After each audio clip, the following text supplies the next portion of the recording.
Back in follow-up segment tonight, as you may know, Sergeant Bowe Bergdahl, 28 years old, left his unit without permission in Afghanistan in 2009, was captured by the Taliban. Bergdahl was held for 5 years until President Obama traded 5 captured Taliban commanders for the sergeant. Upon coming home, Bergdahl was investigated by the Army. That investigation was concluded in October. Now, almost 3 months later, it is being stonewalled. Joining us now from Washington, Lieutenant Colonel Tony Shaffer, Senior Fellow at the London Center for Policy Research, who has been closely following the story, has some new information tonight. And what is that, Colonel? Bill, the Army has come to its conclusion, and Bowe Bergdahl, Sergeant Bergdahl, will be charged with desertion. I've been told, I've been confirmed by 2 other sources that his attorney was given what we call a charge sheet. A charge sheet essentially is the results of the investigation listing out the articles of the Uniform Code of Military Justice which have been violated. The key violation is desertion. And this has been done, the decision has been made, and let me be very clear, as a corporate entity, the Army has decided that they want to pursue Bergdahl for this violation. Let me just ask you a series of simple questions. Sure. Bergdahl's attorney a military guy?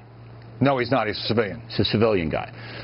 By charging Bergdahl with desertion, that means there has to be a trial, right?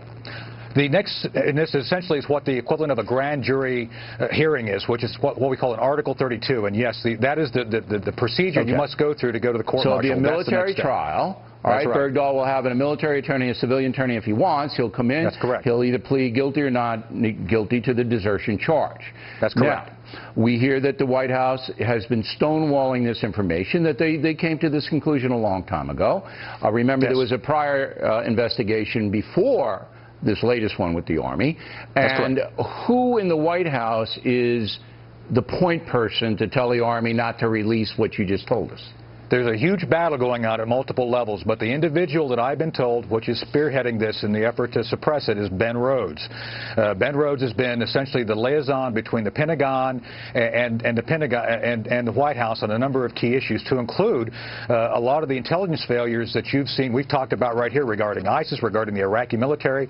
Ben has been the guy in the middle of all that, and I'm told again that he's the guy that's really he's a national security advisor, right? Yes, sir. Is that his title upstairs? If you can just. I'm not sure of his exact title. Assistant National Security Advisor. Assistant National Security Advisor. Okay. That's correct. So he's the liaison to General Mark Milley, who is the guy overall in charge, but Milley's boss is Martin Dempsey.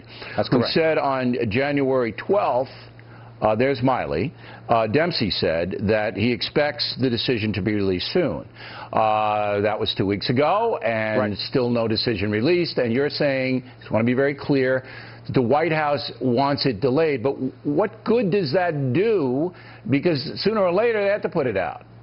Bill, this is shaping up to be a titanic struggle behind the scenes.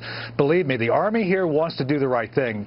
Factually, there's no way they cannot do the right thing regarding Bergdahl. And the White House, because of the political narrative, President Obama cozying up to the parents, and because of President Obama releasing the 5 Taliban.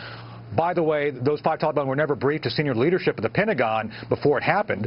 I'm just letting. The narrative is what the White House does not want to have. Of course they don't want it, but they're going to look. The White House can't tell the Army not to charge him with desertion.